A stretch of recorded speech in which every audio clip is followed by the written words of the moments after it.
nos reunimos novamente nesse ciclo de palestras, de mesas redondas, que tem como objetivo pensar a identidade do IELA, né? E pensar esse fazer da pós-graduação, esse fazer da pesquisa da pós-graduação nesse nosso momento atual. Hoje nós temos o seguinte tema: pesquisa interdisciplinar e estudos de fronteira. Então, durante a conversa de hoje, nós teremos a alegria de poder trabalhar com um tema que nos é muito caro, que são os estudos de fronteira, mas pensando esses temas dentro da abordagem interdisciplinar do IELA, né? Então, a gente tem a participação da pesquisadora Alice Laurel Driver, não sei se falo certo ou errado seu nome, mas enfim, da University of Kentucky e da Universidade Nacional Autônoma de México, professor Júlio Moreira da UNILA e a mestranda Alessandra Teixeira Costa, que é nossa estudante do PPG-IELA. Eu passo a palavra para o professor Júlio, é ele quem vai conduzir daqui para frente, vai mediar e também vai participar como palestrante. Boa palestra para todos nós, então.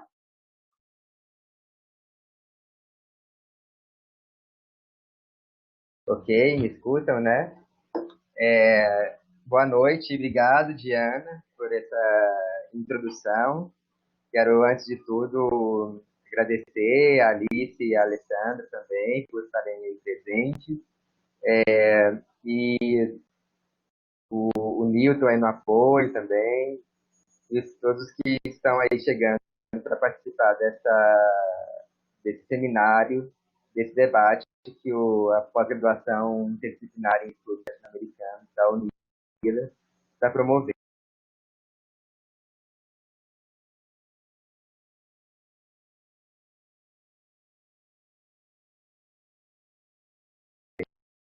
Yo creo que voy a hablar en español, que estamos llegando y no puse pues estamos estas lives que tiene hecho de PG y ela han sido muy importantes en diversos temas en que hemos discutido métodos de investigación, hemos discutido, compartido más o menos cuál es la identidad de este posgrado interdisciplinario en estudios latinoamericanos.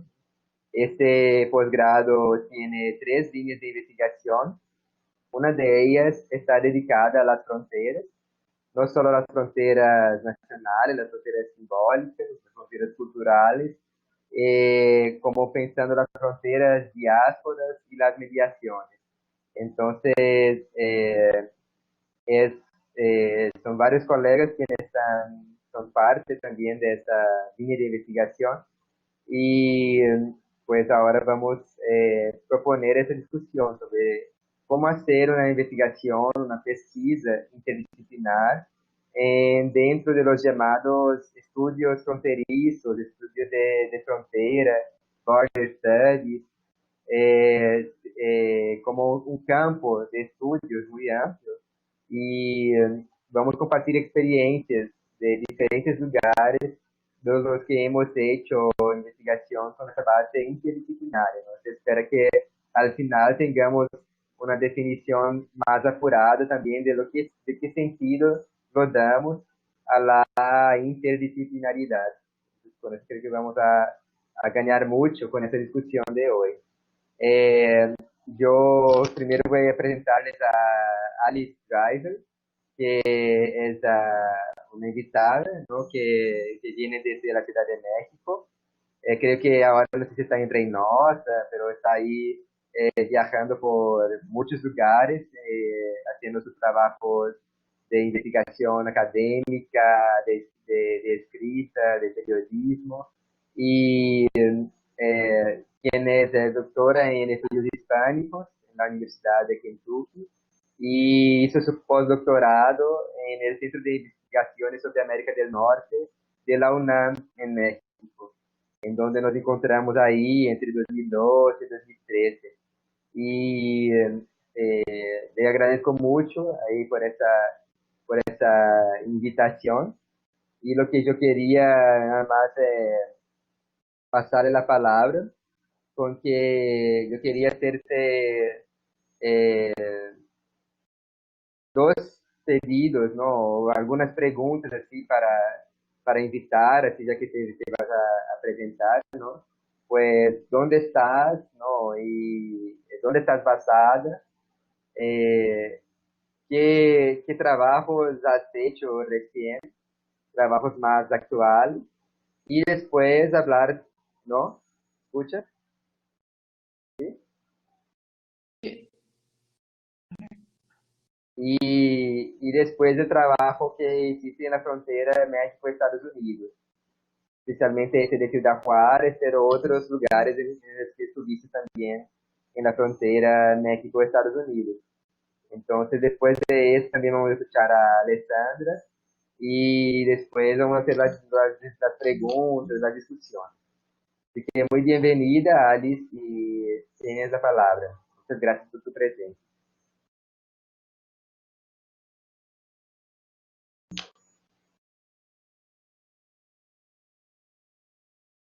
Ahí te paso la palabra.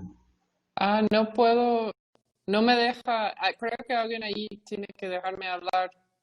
Ya te escucho ya, Me tienen en mute. pero te escuchamos. Parece que salió.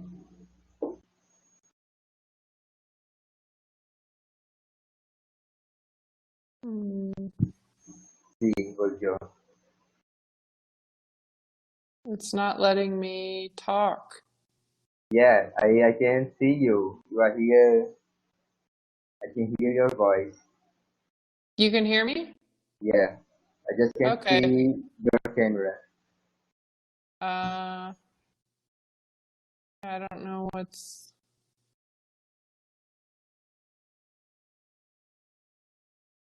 I will close my camera, then you start yours.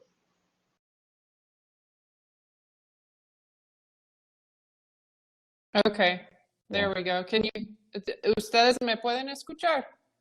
Sí, Perfecto. Bueno, muchas gracias, Julio. Perdón por no presentar en portugués. Mi portugués es de un nivel más, básico, se puede decir. Entonces voy a presentar en español. No escuché todas tus preguntas, Julio, así que voy a empezar a platicar un poco de mis estudios y mis trabajos, y si tienen preguntas, bueno, me pueden interrumpir. Yo llevo ya desde 2013 trabajando como periodista, la frontera Estados Unidos-México, bueno, entre varias fronteras, de hecho, porque en mi periodismo trabajo toda la región, pero trabajo el tema de migración. Empecé a trabajar el tema en mi doctorado y mi postdoctorado bueno, hice mi postdoctorado con Julio en la UNAM, en México. Escribí mi tesis sobre el feminicidio en Ciudad Juárez, justamente en la frontera Estados Unidos-México. Y trabajando ese tema desde el ámbito académico, me di cuenta que realmente me interesaba más estar en la calle, hacer entrevistas, hacer trabajos que tienen como un impacto más directo que la academia. La academia para mí, en mi experiencia, era como pasar más tiempo en la biblioteca, y justamente yo me di cuenta que quería estar en la frontera, y por eso, terminando mi beca postdoctoral, publiqué mi libro, que de hecho se llama Más o menos Muerto, y empecé a escribir freelance para revistas, y ahora estoy trabajando con National Geographic. Tengo una beca de Nat Geo para hacer un proyecto. Entonces mi carrera ha sido a lo mejor diferente que la carrera de otros académicos, porque no soy profesora ni trabajo con ninguna universidad, pero sí paso bastante tiempo en la frontera. Estuve hace 2 semanas en Reynosa para un reportaje sobre mujeres migrantes durante los tiempos de coronavirus y el impacto de coronavirus en la vida de las mujeres migrantes. Y cuando estuve un año en la UNAM con mi beca postdoctoral, iba y venía de la Ciudad de México a la frontera para hacer entrevistas, porque mi proyecto era sobre el feminicidio. Obviamente ha sido un tema súper mediático. Hay películas, hay documentales, hay libros, hay de todo sobre el tema del feminicidio. Pero la mayoría de los proyectos no se han hecho desde un punto de vista de género. Entonces yo quería investigar qué tipo de productos, de trabajos, de representaciones se habían hecho sobre el tema del feminicidio, y quería entrevistar a gente en la frontera y estar en el lugar. Y justamente lo que no me gusta es como investigar algo desde la biblioteca o por el teléfono. No me interesa. Quiero saber qué está pasando en el lugar, ¿no? Con entrevistando a gente que vive, está viviendo o tiene experiencia con el tema. Y terminé mi año de investigación y decidí intentar publicar mi tesis. Envié mi libro, el manuscrito, a como 10 editoriales en Estados Unidos. La Universidad de Arizona se interesó y publicó el libro. Y a partir de mi libro empecé a hacer trabajos más periodísticos sobre el tema de violencia de género, fronteras, migrantes, y justamente como empecé a trabajar con migración, es que muchas de las mujeres que eran víctimas del feminicidio eran migrantes, porque es una población muy vulnerable, y quería entender por qué eran la mayoría de las víctimas migrantes. Y ya llevo años trabajando el tema eh, en los medios, y lo que me encanta del tema de migración es que hay miles de temas. Puedes investigar temas de género, puedes trabajar temas de violencia, puedes trabajar historias de esperanza, puedes contar historias de África, como que hay muchísimos temas dentro del si estás trabajando en migración, como que puedes realmente investigar casi cualquier tema desde el punto de vista de la migración. Y últimamente mi trabajo se enfoca en la comunidad trans, en las mujeres trans, las mujeres migrantes trans que muchas veces migran a Estados Unidos o a otros países porque viven muchísima violencia en los países centroamericanos. No sé, ¿tendrán algunas preguntas o cómo quieren organizar el tema? Pues no sé si puedes ver la cámara. Yo creo que hablaste de muchos temas interesantes, ¿no? Más que nada también eso de tu perspectiva de investigación, de estar en el lugar, de no estar simplemente a la distancia. Eso es muy inspirador para los académicos, porque siempre tenemos muchas dudas sobre cómo es hacer trabajo de campo, y siempre hay mucha cosa así como mucha inseguridad de parte de los académicos para prender una grabadora, para darle a firmar un termo de consentimiento. Entonces, Me parece que es muy interesante ese tu lugar en que tú desafías la rigidez eh, los padrones académicos universitarios y hace un trabajo académico que también es periodístico, ¿no? Y al fin es interesante que el impacto de un artículo publicado en una revista como la que publicas es miles de veces más grande que en una revista científica, que tiene su comité de aprobación y evaluación, etc. Además de lo que ya hablaste también de los temas específicos que has trabajado, los feminicidios, ¿no? Las situaciones de violencia, ¿no? Ese tema también de hablar de violencia suele ser algo muy difícil porque al entrevistar a una persona no va necesariamente a hablar contigo, no va a tener confianza en exponer a ti sus situaciones, como yo también viví en mi trabajo de doctorado.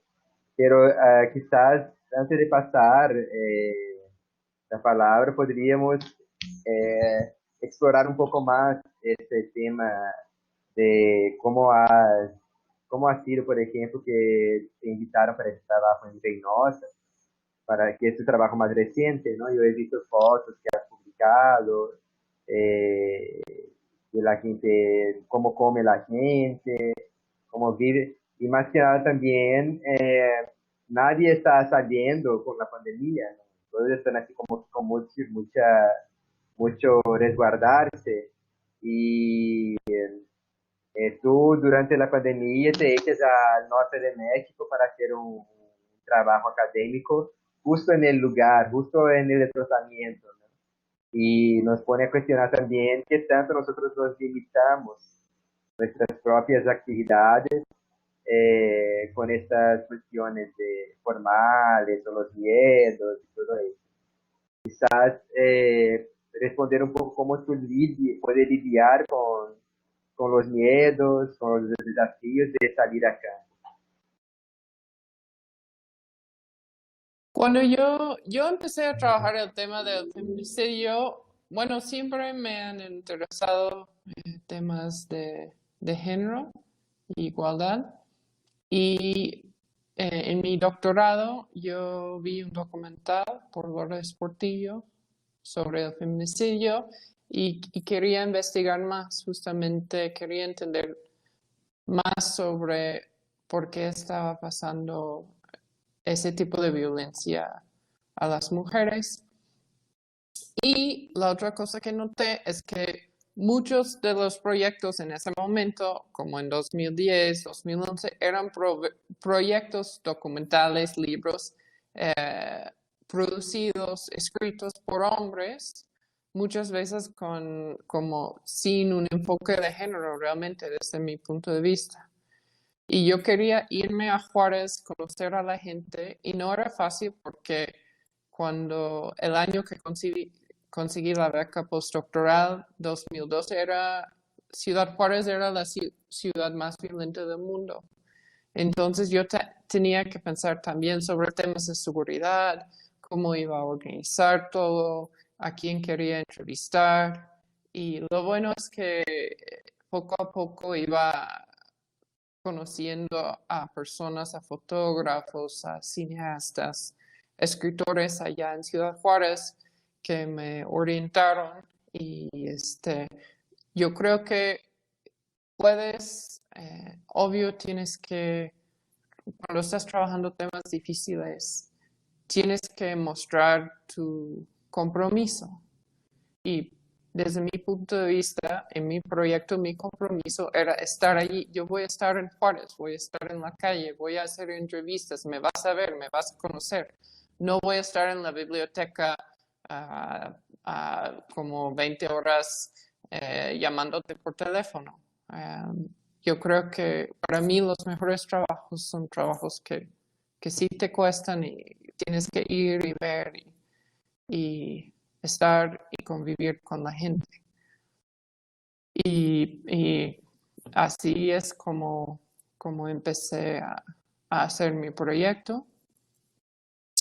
Y en temas de seguridad también es cuando empecé a interesarme más en el periodismo, porque en el periodismo ofrecen cursos para entrenar a periodistas en temas de seguridad, de trabajar en lugares peligrosos y, y empecé a básicamente a hacer cosas que no se hacen tanto en la academia. Empecé a sacar fotos, me encanta la fotografía, a grabar entrevistas, hice un cortometraje, estaba grabando video, como que estaba en Juárez aprendiendo también qué tipo de trabajo yo quería hacer, porque me di cuenta que no quería. En la academia yo podría pasar 5 años publicando un artículo en una revista académica y a lo mejor 2, 3 personas al final terminaron leyendo mi artículo. Y con un tema tan como importante, tan impactante, yo quería que la gente leyera mi trabajo, que mi trabajo tuviera algún impacto. Como que yo me di cuenta que mi vida no era una vida de estar en la biblioteca, no es mi personalidad. Entonces, yo terminé mi beca postdoctoral, sí publiqué mi libro, que es un libro bastante académico, pero ya sabía que no iba a quedarme a enseñar, a escribir trabajos académicos, porque con temas sociales yo quería estar como trabajando los temas del día con la gente en la calle, viviendo, conviviendo. Y entonces me ha servido súper bien mi preparación académica para hacer el periodismo. Qué interesante, ¿no? Que tiene como que también una, hablar desde lo académico de alguna manera te da una apertura con las personas para que va más allá en lo que dices, lo que es hacer las entrevistas, no tener la confianza de las personas para hacer lo que es ese tema del periodismo, ¿no? Y llamar la atención también para eso de sostener una cámara para hacer una fotografía, ¿no? Desafiarse, cómo voy a hacer una fotografía, si voy a poder publicar, si tiene calidad fotográfica, pero el desafiarse a hacerlo es lo más importante. Entonces me parece muy interesante todo ese tema, ¿no? Y más allá también, podrías hablar así más o menos eh, qué fue que encontraste ahí con el tema de género y de feminicidio ahí en Ciudad Juárez, ¿no?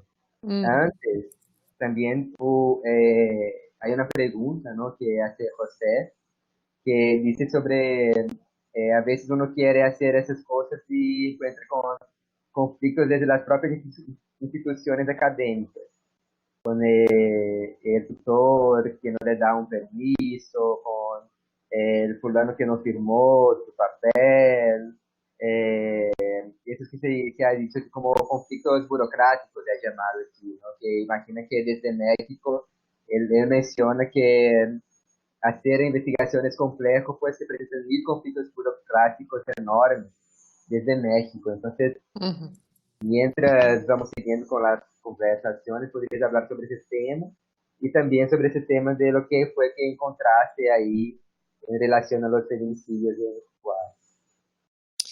Lo más interesante de mi investigación y realmente es lo que aprendí cuando me fui a Juárez, porque ya había pasado mi doctorado en la biblioteca leyendo sobre la frontera, pero cuando fui a Juárez me di cuenta que el feminicidio, que todo el mundo estaba, son pandillas que están matando a mujeres, o hay miles de teorías o mitos, se puede decir, porque no es la verdad. Pero estando en Juárez me di cuenta que la violencia empieza con una violencia burocrática, una violencia institucional, una violencia de la policía, una violencia de falta de protecciones. Por ejemplo, que muchas mujeres, muchas víctimas del feminicidio, primero, eran migrantes, mujeres de otras partes de México o de Centroamérica. No tenían familia, no tenían como gente cerca para apoyarles, y estaban viviendo en casas de cartón, en lugares donde no había luz, no había como ninguna infraestructura, y además estaban viviendo en lugares muy alejados. Y justamente un tema que tiene que ver con el feminicidio es que muchas mujeres desaparecieron en camino a trabajar en maquiladoras. Entonces, como vivían en lugares tan alejados y el bus que los recogía es un sistema de buses privados. Entonces, hay muchísimos temas que todo el mundo, como que mucha gente que escribe sobre feminicidio se enfoca en la violencia física. Cortaron su pecho, no sé qué. Pero realmente la historia es más aburrida porque es una historia de violencia burocrática, de instituciones que ignoran a mujeres y mucho más a mujeres migrantes. Entonces, son violencias que a nadie le interesa, porque es mucho más como interesante decir, son pandillas que están siguiendo al diablo, o no sé qué, o son asesinos en serie que están matando a mujeres, pero no es así, no es un tema de película, es más bien un tema de infraestructura, de gobierno, de una violencia hacia las mujeres que es una violencia que empieza en cosas tan como ordinarias, tan diarias como las leyes y cómo organizamos una ciudad, la infraestructura, los autobuses. Entonces, y todavía veo que mucha gente se enfoca en las cosas más como llamativas, como en las teorías de grupos de hombres como pandillas secretas que matan a mujeres. No es asesino en serie, no es pandilla, no, es más bien la estructura de la sociedad, de la gente que tiene poder y todo eso. Entonces, no hubiera aprendido eso si no habría ido a Ciudad Juárez por mi cuenta para pasar tiempo allí. E você encontrou conflitos com as instituições para hacer su investigación? O sea, para que tengas permiso desde la universidad o desde los institutos de migración, las policías, en tu práctica allí. Sí, es bien difícil. Por eso yo ya no soy parte de la academia, porque yo ya vi que lo que yo quería hacer no me querían dejar. Por ejemplo, no querían que yo me fuera a Juárez. They're like, ay, no, eres mujer y es una ciudad peligrosa. Entonces, es difícil en la academia porque sí hay muchísimas como reglas y la parte burocrática. Sí se puede hacer, como que requiere un esfuerzo. Y el otro tema que yo desafortunadamente he visto, incluso cuando yo tenía mi beca postdoctoral, es que hay académicos que intentan robar el trabajo de las becarias. Por ejemplo, una profesora, de hecho, de la UNAM, me dijo que yo tenía que regalarle a ella 2 capítulos de mi trabajo, de mi libro, y ella iba a publicarlos bajo su nombre. Y es común en México, es común en la UNAM, es bien triste y básicamente para mí eso era, con eso, cuando ella intentó, ella me dijo que me iba a, no me iba como a acabar con mi beca si yo no le regalara 2 capítulos de mi trabajo. Entonces, hay temas en la academia también que son bien, hay una falta de ética que hay que tocar también, porque cuando eso me pasó, porque yo no era una niña, yo estaba ya con mi beca postdoctoral, ya tenía un contrato para mi libro, y esa profesora de la UNAM intentó robarme mi trabajo.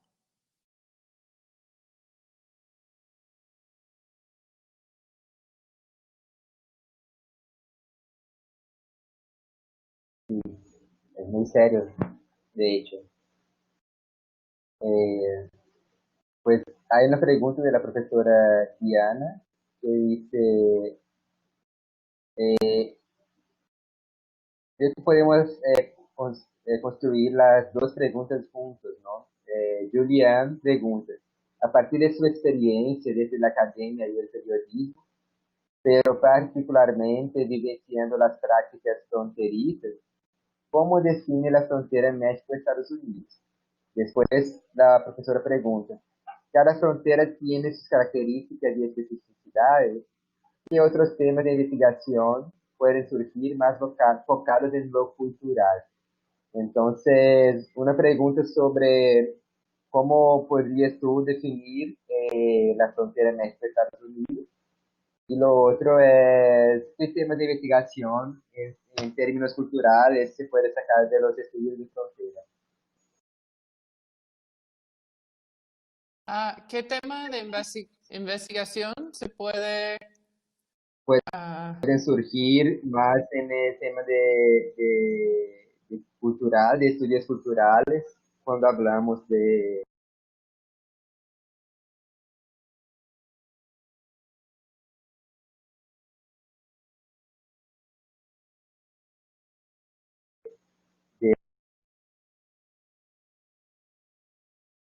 Júlio, parece que a de características de las fronteras.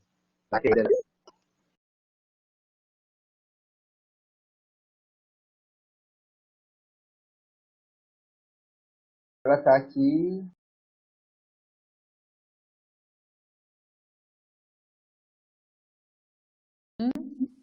¿Sí?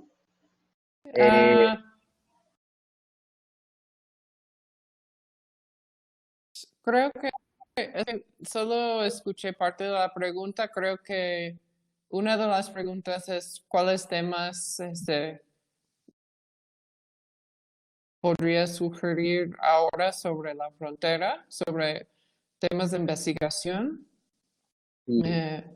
Sí, justo una área de investigación que a mí me encantaría ver más trabajo es sobre el tema de la comunidad LGBTQ, en particular las mujeres y los hombres trans, porque es en términos de la comunidad de migrantes, es una minoría, pero en términos de la comunidad LGBTQ, muchísimas personas de esa comunidad migran por el tema de la discriminación en países como El Salvador, Honduras, porque allí muchas veces sufren de intentos de asesinato. Entonces hay un montón de temas que se podría investigar sobre esa comunidad y justamente exactamente como con lo que pasa con el feminicidio, la gente siempre escribe la misma cosa sobre la comunidad LGBTQ. Qué triste, tantísima violencia, pero hay como que hace falta realmente convivir y entender bien los temas de la comunidad, por qué migran y todo eso, y creo que hay muchísimo como campo abierto para hacer investigaciones importantes, impactantes sobre esa comunidad.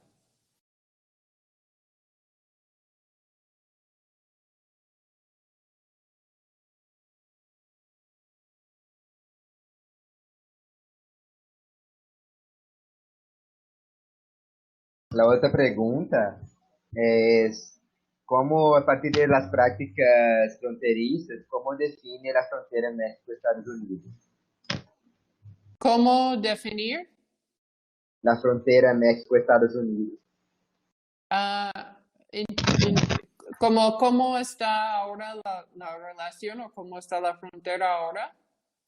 No, ¿cómo, desde tu experiencia, qué significa en términos más profundos para ti lo que sería esa frontera? Si es, lo define desde la desigualdad, la asimetría, la migración, la globalización. No sé si Julian pues, le gustaría también comentar, prender su micrófono. Mientras tanto, sería esa la pregunta que hace. Ah, ok. Sí, Sí, bueno, la frontera, desde mi experiencia, la frontera es un juego de poder. Yo, que soy estadounidense, que tengo pasaporte estadounidense, que soy una mujer blanca, yo puedo cruzar la frontera fácilmente. Y yo estoy entrevistando y conviviendo con personas de muchísimos países, no solo de Centroamérica, pero por ejemplo, la última vez que cuando estuve en Reynosa hace 2 semanas, conocí a migrantes de Camerún, migrantes de Haití. Entonces, como que queda muy claro que siempre es un juego de poder, porque con dinero a lo mejor puedes cruzar, con poder a lo mejor puedes cruzar. Eh, y, y entonces, y justo por eso es, siempre hay temas por trabajar sobre la frontera, porque no es van cambiando las relaciones de poder todo el tiempo. Y incluso ahora con coronavirus más. Hay un montón de temas que cada día las políticas, tanto en México como en Estados Unidos, van cambiando. Y por eso me parece un tema que siempre hay algo de interés, hay algo nuevo que puedes investigar o trabajar, porque la frontera no es un lugar fijo.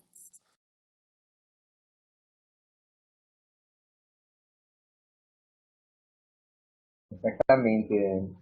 Lo define por esa asimetría de poderes, ¿no? Porque yo me recuerdo bien cuando yo cruzaba de, de El Paso a Juárez, o de Juárez a El Paso, ellos no hacen control de salida en El Paso, solo hacen control de entrada.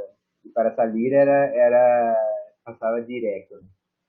Y, y eso después le comenté a una amiga de Perú que vivía en El Paso y dijo que yo iba a pasar con mucha más tranquilidad en la frontera por no tener características indígenas o morenas.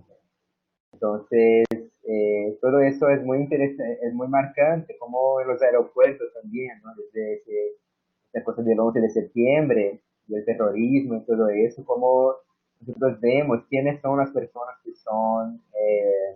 que pasan por la segunda revisión en los aeropuertos, ¿no? Que son abordadas en los corredores. Entonces, en el tema de la transnacionalidad, de la, del viajar, de cruzar las fronteras, ya sea por tierra o los aeropuertos, está presente toda esa temática de los poderes oblicuos, los poderes que, que son selectivos. Entonces, eso se percibe muy bien. Eh, Aquí te pregunta Ana Luisa, hola Alice, yo estoy haciendo mi pesquisa acerca de la violencia contra las mujeres y las instituciones de la red de atendimiento. Para usted, ¿cuáles son las principales especificidades de la violencia en las fronteras y cuáles fueron sus principales dificultades para trabajar con ese tema? Ah, a ver, es un tema estructural. En muchos lugares, si ves quién está encargado de la policía, de la política. Por ejemplo, durante los años cuando se veía más violencia, más feminicidio en Ciudad Juárez, el alcalde era un hombre que no tenía ningún concepto o ningún entendimiento de violencia de género y decía cosas, siempre andaba diciendo cosas horrorosas sobre, es que las mujeres andan en faldas y como cosas muy como promoviendo estereotipos de mujeres en vez de pensar un poco sobre la violencia. Y más allá de eso en México es un tema que no puedes olvidar, es que el sistema de justicia es que hay un nivel de impunidad para cualquier tipo de crimen y más para crímenes en contra de mujeres, justamente porque hay poquísimas mujeres en puestos de poder, en la política, en la parte jurídica, y sí va cambiando. Yo he visto muchos cambios, entonces no me siento optimista en ese sentido. Hay muchísimas mujeres y mujeres jóvenes que han tomado la calle, que están presentándose para la política y sí, el tema está poco a poco cambiando, pero es bien difícil porque son las estructuras de la sociedad en sí que permiten el feminicidio. Y no nada más en México, obvio. Y la segunda pregunta, lo más difícil que yo creo que de cualquier proyecto, pero un proyecto con mujeres que han vivido violencia o que han, por ejemplo, mamás que sus hijas eran víctimas de feminicidio. El tema es, tienes que hacer tu trabajo de una manera impresionante en términos de tu empatía y respeto hacia las personas. Hay muchas personas que a lo mejor no quieren participar en tu investigación. Y hay que respetar eso, no puedes, yo he visto, hay gente que no acepta un no.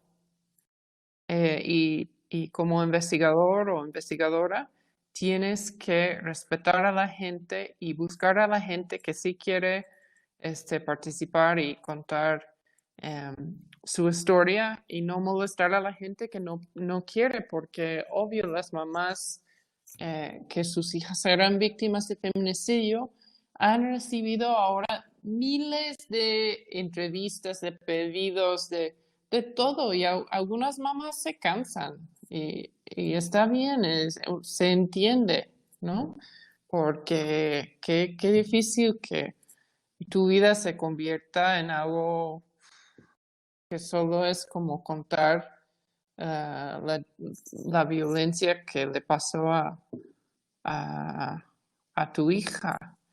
Entonces, el tema es respetar a las mujeres, a las mamás, a los entrevistados y también no solo trabajar y preguntar sobre la violencia, porque todavía la mayoría del trabajo que yo veo siempre se enfoca en la violencia física. Y cortaron su cabeza y cortaron sus pies y no sé qué. Y es básicamente repetir la violencia. que ya vivió esa mujer y qué se consigue ahí. Hay que ir más allá de la violencia física. Y de hecho, eso de la dificultad de entrevistar es muy presente, porque primero yo también he lidiado con el tema de que las personas no ven utilidad en un trabajo académico. Dicen, soy un investigador de la universidad y quiero hacer entrevistas, pues, ¿qué utilidad va a tener eso para su vida? ¿Qué cambio va a traer para su vida? Entonces, hay un poco de resistencia, así, no percibir que hay nada en cambio. Y además también me parecía que esa cosa de que nosotros académicos o también periodistas hacemos los trabajos y no devolvemos a los sujetos de los trabajos. Entonces, como en la caravana de madres centroamericanas que yo estuve participando, yo vi cómo eran ostensivos los fotoperiodistas en la caravana, que se les ponían la cámara así en la cara de las personas, sacaba la foto y se iba. Y con eso me pareció bastante así, también agresivo. Y después pregunté a la mamá de un migrante desaparecido, Ana, enamorado, me preguntaba si ella supo de las materias periodísticas que hicieron los periodistas que estaban en la caravana, y dijo que no sabía, o sea, la gente no busca después a los sujetos para decir, mira, hice una entrevista y aquí está la publicación. Entonces también eso tiene que ver con eso que dice de la mamá, que no quiere seguir hablando de su hijo porque es también esa dimensión de revivir la violencia, ¿no? Y el tema de superar el trauma es bastante complejo. Yo lo que quería también aprovechar ahora invitar a Alessandra, quien está aquí también, Alessandra Teixeira, quien es abogada, profesora de Derecho de la Seguridad Social y está haciendo su trabajo de tesis en nuestro programa sobre pues, la situación de seguridad social, de protección social de los trabajadores paraguayos en Foz do Iguazú. Entonces, ahí le invito a Alessandra también a compartir con nosotros cómo lo ves, pues, que hemos abordado y cómo también las experiencias de tu trabajo de investigación, qué es lo que te gustaría compartir con los participantes.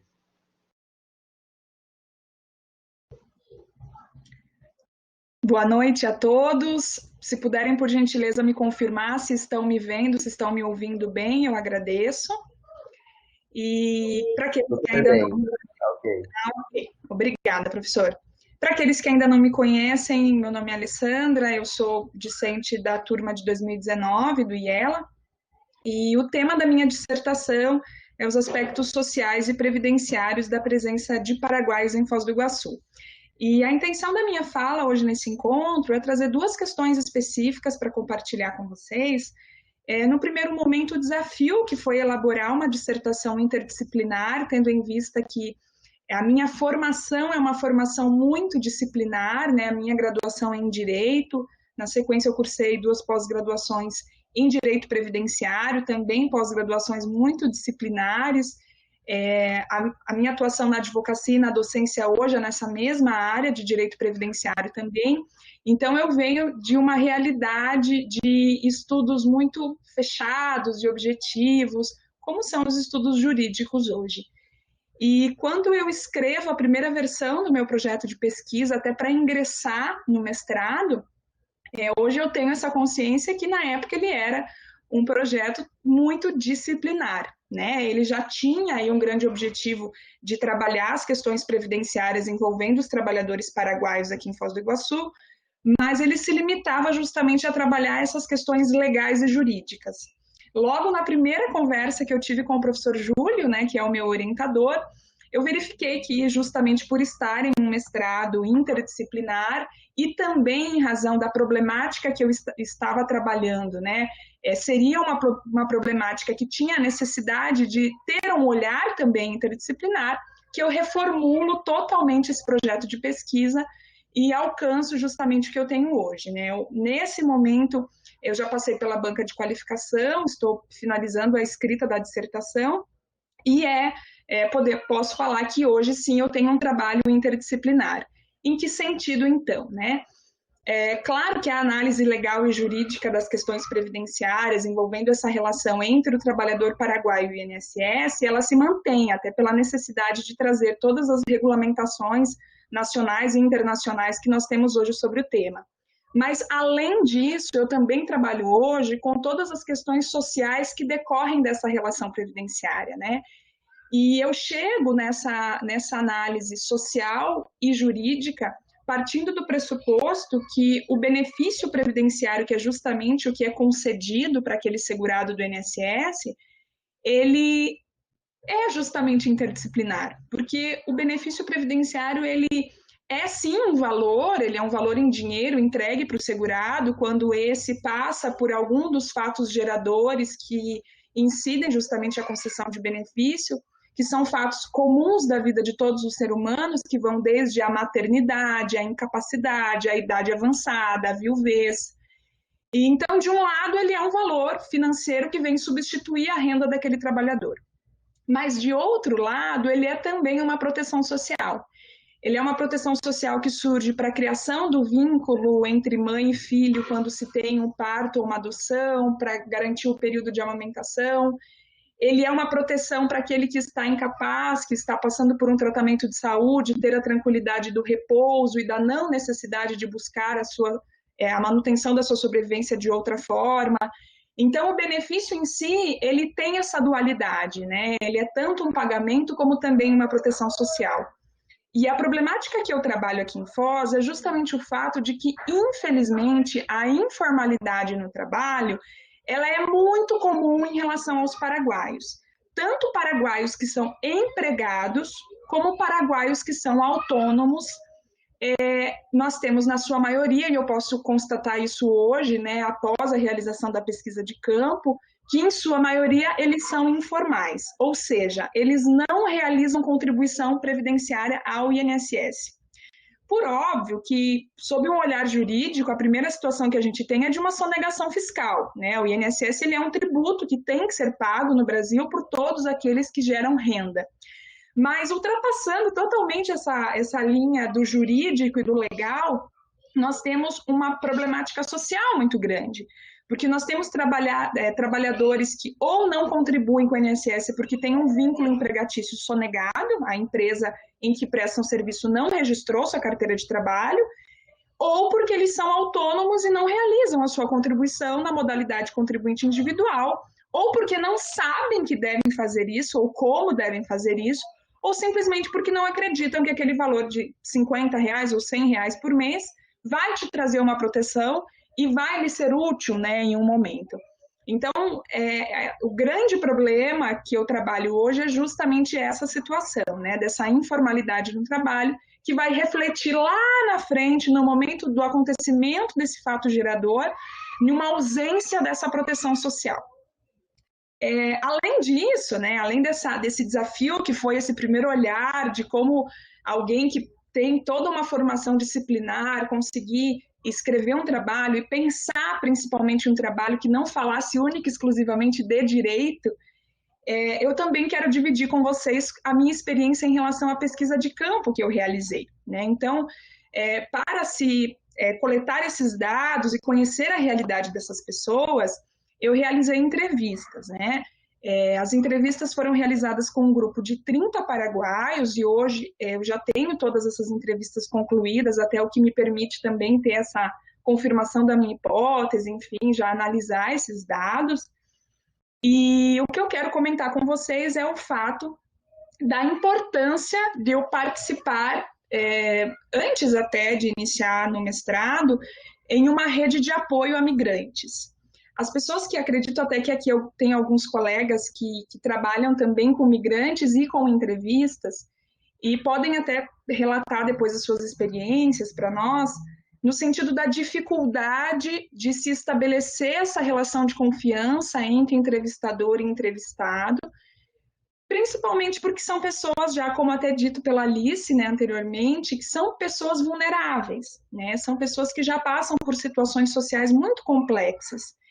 E quando, para eles, um desconhecido, enfim, alguém, uma pessoa qualquer, o aborda na rua, no seu trabalho, onde quer que seja, num terminal de ônibus, enfim, uma prancheta na mão, uma entrevista, falando, olha, assina esse termo de livre consentimento, responde essas entrevistas, são pessoas que tendem a não colaborar, não realizar, a fugir, enfim, se esquivar dessa situação. Justamente por todas essas questões de exploração do trabalho, de discriminação, uma série de questões envolvendo essas pessoas. Então, a rede de apoio então, que eu faço parte é a Pastoral do Migrante, que é uma pastoral da Igreja Católica aqui em Foz, que realiza um trabalho junto com a Caritas, de apoio, proteção, ações sociais, voluntariado, doações, enfim, com a população migrante, seja ela de qualquer nacionalidade, né? E essa pastoral, ela é coordenada pela irmã Lourdes, que é uma irmã escalabriana. Quem trabalha com migrante provavelmente também já conhece o trabalho das irmãs escalabrianas, que realizam um trabalho de apoio e proteção aos migrantes em todo o mundo. E junto com ela também nós temos a irmã Terezinha, que uma irmã escalabriana também, que realiza a coordenação da Casa do Migrante aqui em Foz, que, ao meu ver, é a principal instituição municipal que nós temos em proteção, defesa, orientação aos migrantes. Então, como eu falei, antes mesmo de ingressar no mestrado, eu já fazia parte, eu e meus pais, fazemos parte dessa pastoral, e é nesse contexto, conversando com essas pessoas que participam, até porque na pastoral tem algumas pessoas que são de nacionalidade paraguaia, outros que fazem parte das comunidades católicas em Foz do Iguaçu, que tem uma participação maior dos migrantes, a comunidade Bom Jesus do Migrante, por exemplo, que é uma comunidade que recebe muitos paraguaios, que eu consigo realizar essa ponte, digamos assim, entre o meu trabalho e essas pessoas que seriam os meus entrevistados, né? Então, eu realizei em torno de 20 visitas, porque algumas eu consegui fazer mais de uma entrevista no mesmo dia, no mesmo local, né? Mas a grande maioria eu me desloquei até a casa dessas pessoas. E o sentimento que eu tinha nesse momento de estar entrando na casa desses paraguaios era justamente que eles não estavam recebendo uma discente de um mestrado, uma pesquisadora, enfim, mas sim que eles estavam recebendo alguém que faz parte de uma rede de apoio, que eles ou já foram auxiliados de alguma forma, qualquer que seja, ou ao menos sabem que existe e que faz um papel de apoiar, enfim.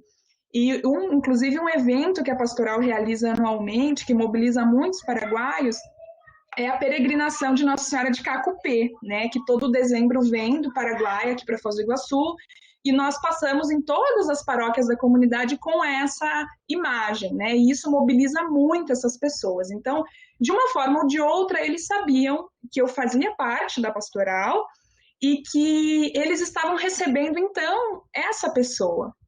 Claro que quando nós sentávamos para conversar, inclusive todos assinaram o termo de livre consentimento, leram o questionário, eu expliquei, claro que são pessoas que não tinham um entendimento exato do que seria a pesquisa ou até mesmo do que eu estava trabalhando, o que foi uma possibilidade para mim também de prestar orientação a essas 30 pessoas, o que também me deixou muito satisfeita. Eu acho que é uma das coisas assim que, por mais que eu ainda não tenha concluído o meu trabalho, já me dá muito por satisfeita, sabe?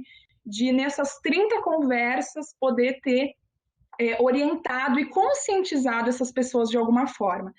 E então, por mais que nós tínhamos essa conversa formal e todas essas questões que envolvem essa entrevista para uma pesquisa, o sentimento que eu tive é que realmente eles não estavam acolhendo uma entrevistadora de qualquer forma, enfim.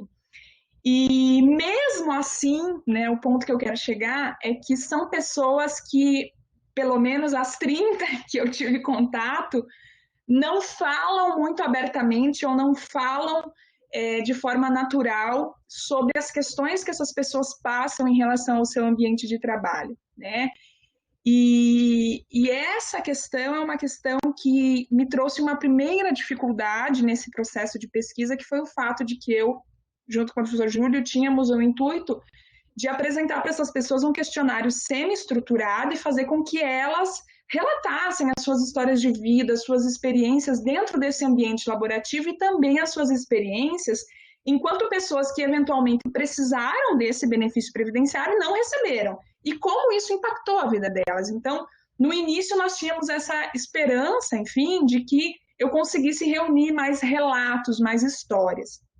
Logo na terceira, quarta entrevista, eu converso com o professor Júlio e falo, olha, realmente nós vamos ter que mudar essa dinâmica porque essas pessoas elas não falam com liberdade sobre isso. Então, no final das contas, eu apresentei um questionário estruturado, com perguntas abertas, então não foi na modalidade de um formulário, por exemplo, com perguntas abertas, mas que eu instigava e essas pessoas me davam respostas, que na maioria das vezes eram respostas muito curtas e muito objetivas, né?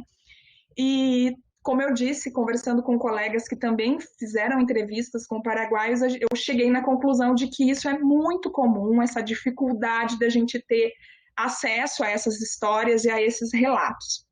Mas tenho certeza, hoje, após ter finalizado esse processo de pesquisa, que essas entrevistas só foram possíveis em razão da rede de apoio que eu faço parte. Sem isso, eu acredito até que eu poderia conseguir algumas entrevistas, sim, enfim, pesquisando em lugares públicos, procurando pessoas e etc., mas talvez não nesse número e talvez não com a qualidade que eu atingi, enfim, né, seria diferente, com certeza. Então, para encerrar, até estou quase ultrapassando aqui o tempo que me foi concedido, até quero também, se tiver alguma pergunta, algum comentário, enfim, para a gente discutir, né, dialogar um pouco mais, de comentar com vocês a importância que foi o processo interdisciplinar dentro da minha pesquisa, né? Talvez se eu estivesse inserida em um mestrado puramente de direito, por exemplo, que aqui em Foz nós ainda não temos, inclusive, mas se eu estivesse, com certeza, a minha pesquisa ela não geraria o impacto social que ela vai gerar tendo sido realizada em um programa interdisciplinar. Porque essa visão da importância dos reflexos sociais que o meu problema traz para a sociedade, em específico para o município de Foz do Iguaçu, que é onde eu estou trabalhando, com certeza só foi possível por ser uma dissertação interdisciplinar. E por trazer esse olhar de que as questões jurídicas, elas são importantes. Como eu falei, o meu trabalho também é composto de legislação e de entendimentos jurisprudenciais, etc. Mas o impacto social que essas questões geram é muito maior, né? E é daí que surge essa necessidade da realização de políticas públicas, né, que a própria nova lei de imigrações traz, que seja incentivada a divulgação dessa informação, né? Então, o direito previdenciário, para vocês terem ideia, se tornou disciplina obrigatória só esse ano no curso de direito, né? Antes, até ano passado, o direito previdenciário era uma disciplina complementar e uma disciplina que todos nós, em algum momento da nossa vida, nós vamos nos deparar com a necessidade de buscar o sistema previdenciário, de buscar uma proteção, né? Como eu falei, são fatos geradores comuns da vida do ser humano. E eu acho até que essa questão também da área do direito agora estar abrindo os olhos para o direito previdenciário faz com que as pessoas culturalmente não se preocupem com essa questão. E aí eu incluo não só paraguaios, mas também brasileiros, enfim, né? Nós não somos previdentes, né? Como o próprio nome já diz. E então, por isso que eu digo até que esse diálogo com essas pessoas no momento das entrevistas, quando eu encerrava, eu já iniciava, né, ali falando, olha, então, né, por que você não inicia o teu pagamento, não abre uma MEI, não paga um carnê, ou não busca o Ministério do Trabalho para, enfim, denunciar a situação que você está passando em não ter registro em carteira e etc. Então, eu acho que isso também já foi um grande ganho para essa pesquisa, né? Essa contribuição com essas pessoas. Eu acredito que, por hora, né, essa é a minha exposição. Se tiver algum questionamento, algum comentário, nós podemos seguir daqui. Obrigada pela atenção de vocês.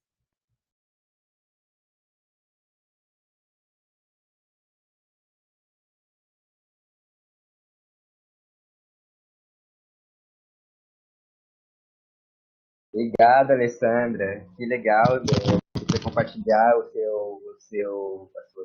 suas experiências, né? Teve também vários comentários aqui, né? A Diana comenta que a tradição da Virgem de Cacupé cruzando a fonte e vindo para Foz seria um excelente tema de pesquisa. O José fala que você tem a melhor experiência de uma pesquisa interdisciplinar e é um reto, um desafio de uma área desde direito. O professor Aníbal pergunta, né, se essa informalidade que existe, você seria uma espécie de resistência por parte de las y los paraguaios, ou como qualificaria, se é possível qualificar, é uma coisa que a gente conversa muito. Em que Uhum. sentido a fronteira está presente nessa informalidade que comenta, né? O fato de a gente estar numa cidade de fronteira, isso não dá uma outra dinâmica de Sim. trabalho pendular e todas essas questões, né? E a Até Diana, só comentar, não pode falar então. Vai lá. Até para comentar, assim, os meus entrevistados todos, eles são moradores de Foz do Iguaçu, até porque uma das preocupações era justamente trabalhar com essas questões, com esses aspectos do município. Mas, respondendo às questões do professor Aníbal, uma das questões da informalidade pode ser vista, assim, como trabalhador fronteiriço, essa migração pendular, né, de pessoas que vêm trabalhar e retornam, e isso fazendo com que não se tenha essa preocupação ou essa percepção.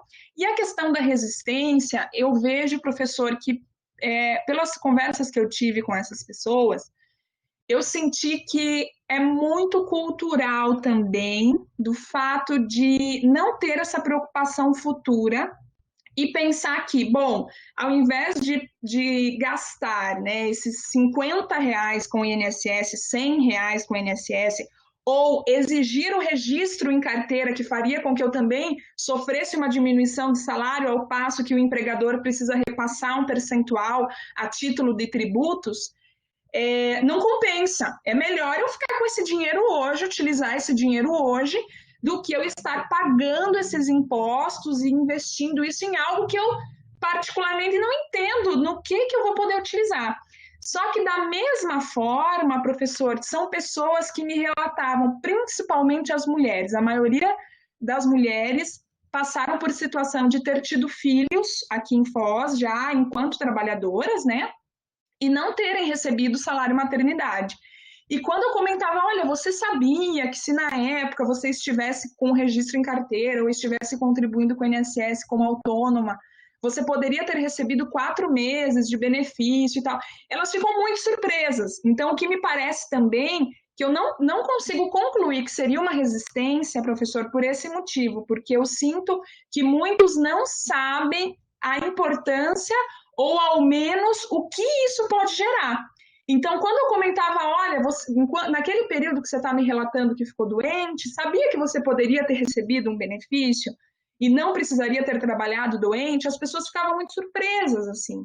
E, enfim, não sei dizer se eu consegui conscientizá-las de fato, se de fato eles vão mudar o modo de agir, ou se realmente isso é uma resistência intrínseca que eu não consegui enxergar, mas eu acho perigoso, sabe, comentar como resistência a algo que eles fazem sem saber o reflexo, sabe? Só isso que me preocupa. E, bom, acho que respondi as duas questões. A professora Diana comentou sobre a vinda da Virgem de Cacupé, que é realmente um evento que se faz há muitos anos aqui em Foz, que é a Pastoral do Migrante que organiza e que mobiliza realmente até paraguaios. É engraçado isso, porque paraguaios que não têm o hábito de frequentar as comunidades católicas, enfim, por uma opção, religiosidade, etc., participam desse evento da vinda da Virgem de Cacupé, sabe? E, enfim, aí nessa missa, no final sempre é entregue chipas, e geralmente as pessoas que organizam a celebração estão com roupas típicas, os cantos são em espanhol, então é realmente muito legal, eu acho que realmente daria uma boa pesquisa, viu? É muito interessante, na verdade, esse tema que você está debatendo com o Aníbal acho que rende muito ainda, rende para algumas aulas ainda aí, para poder debater esse tema, e como as nossas aulas lá que nós vemos juntos lá com o professor Otávio, né? A Diana comenta, parabéns, Alessandra. Não é tão simples enfrentar essa temática em sua complexidade, reconhecendo a ampliação de perspectivas trazidas pela interdisciplinaridade.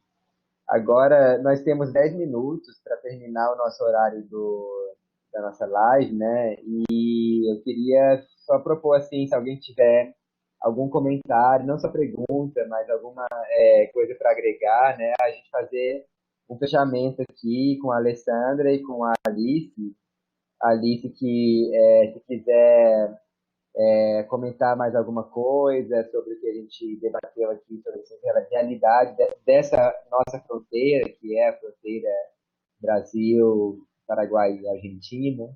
E também, se quiser também fazer um encerramento, né, da sua participação, eu já, desde já, agradecendo a vocês, né, e sobretudo a Alice por ter possibilitado que a gente a conheça, que a gente possa, a partir daqui, acompanhar os seus trabalhos, né, se tiver algum site, e-mail que você pode deixar aqui no bate-papo para a gente ter acesso a essas reportagens que você tem feito. Y pues así es, agradecer por aceptar nuestra invitación a compartir tu experiencia con nosotros. Mientras más ampliamos el enfoque transnacional, empezamos a mirar no solo desde nuestra cotidianidad de brasileños, de sudamericanos, y empezamos a mirar de una manera más cosmopolita, más amplia hacia lo que se habla en América del Norte y en otros continentes. Todo eso es muy interesante. Entonces ahí ya te veo ya, I can see you, that's in the camera. Podemos solo hacer un cierre así, con lo que más te gustaría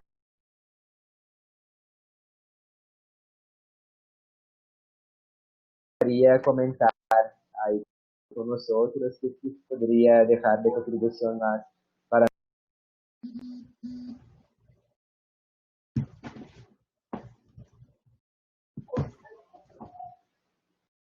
Yeah, could you understand me?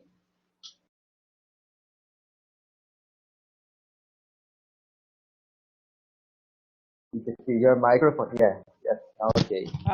Sí, es que no, solo escucho como partes de lo que dices. No sé si por la conexión o lo que sea. Entonces, para cerrar, bueno, yo espero que los estudiantes sigan investigando temas de frontera que son más importantes que nunca y que puedan encontrar otras maneras de contar las historias de la frontera, ¿no? Porque la academia tiene que evolucionar. Que los estudiantes puedan hacer proyectos de audio, de video, de foto, porque la tesis ya quedó en el siglo pasado. Perdón. Hay que avanzar, hay que como buscar los límites de cómo contar e investigar los temas de la frontera.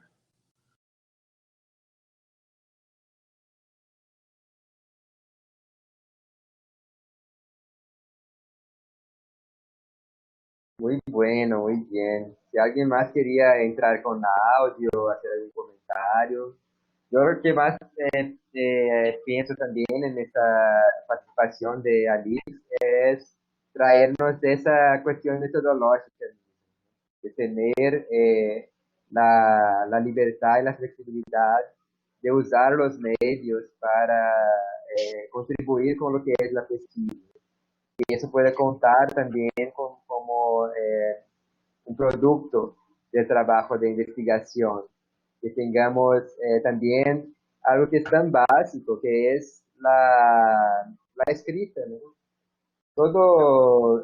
La mayoría de los estudiantes, desde pregrado hacia los posgrados, tenemos dificultad ante una hoja blanca para empezar a escribir, ¿no? Cuando en el pregrado tenemos que hacer los trabajos para hacer el trabajo de conclusión de curso. Suele ser mucho dolor también para esos procesos, porque lo que pasa es que la academia tiene un formato en que los conocimientos previos del estudiante no sirven, tiene que cambiar y tiene que adaptarse totalmente a un otro lenguaje, a una otra forma de comunicarse, a una otra formalidad, y con eso se traba un poco el proceso creativo. Entonces, es interesante esta discusión con Alice para despertar los procesos creativos. Yo he visto muchos trabajos de Yela que son presentados aquí en esas slides también, que están en ese marco, ¿no? De analizar a través de dibujos, a través de dibujos de niños, a través de la música, a través de la pintura, y todo eso es muy interesante. Esa sería la interdisciplinaridad que plantea el IELA, este posgrado. Entonces, te agradecemos mucho, ¿no? El profesor Aníbal también nos dejó una pregunta: ¿cómo y de qué manera el guaraní está presente en estos flujos laborales en Foz? La cuestión de la lengua también. Así también se dejo ahí a la Alessandra para hacer sus conclusiones, e assim podemos terminar. Para comentar brevemente a questão do professor Aníbal, só para não deixá-lo sem uma resposta, enfim, eu acredito que, pelo menos as pessoas que eu tive contato, são pessoas que falam guarani, mas também o espanhol. Inclusive, dos questionamentos que eu fazia era justamente em relação às dificuldades que enfrentaram e se uma delas até poderia ser o idioma, por exemplo, e muitos relatam que não, que tiveram dificuldade em se adaptar com o portunhol e que, como eu disse, aqueles que falavam guarani também falavam espanhol. Então, eu não sei se seria nesse sentido a pergunta, mas eu acredito que, de fato, esse não seria uma grande dificuldade, ou, enfim, ou como isso poderia influenciar esse fluxo de trabalho. Enfim, não acredito que tenha uma grande influência, pelo menos a percepção que eu tive no momento da pesquisa. Para encerrar, quero agradecer o convite do professor Júlio, é sempre um prazer estar falando desse tema, que é muito bom falar de algo que a gente se sente apaixonado, né? Sente prazer realmente em falar sobre isso. Agradecer a Alice, que está aqui conosco hoje, que trouxe a sua pesquisa. Ficamos muito felizes com a sua presença, digo em nome do professor Júlio, em nome do IELA. E, para encerrar, quero parabenizar o IELA pela iniciativa, né, de estar realizando e promovendo esses encontros. Estão sendo todos excelentes e eu espero que isso perdure aí para os próximos meses, para que a gente possa continuar debatendo essas temáticas e também incentivando e colaborando com as pesquisas dos colegas. A gente já vai trocando informações, eu acredito que todos nós saímos ganhando. Muito obrigada novamente e um bom final de semana para vocês. Muchísimas gracias a los dos, a Alessandra y a Julio. Es súper interesante para mí. Sé que yo ya obviamente me formé en la academia, pero estoy fuera del espacio de la academia, pero me encanta hablar con estudiantes y ver qué investigaciones están haciendo y poder apoyar de alguna manera a estos proyectos. Gracias, Alessandra, Julio, Alice, muchísimas gracias. Foi ótimo diálogo. Continuamos na próxima semana. Abraço a todos e a todas. Abraço, muitas graças. Abraço.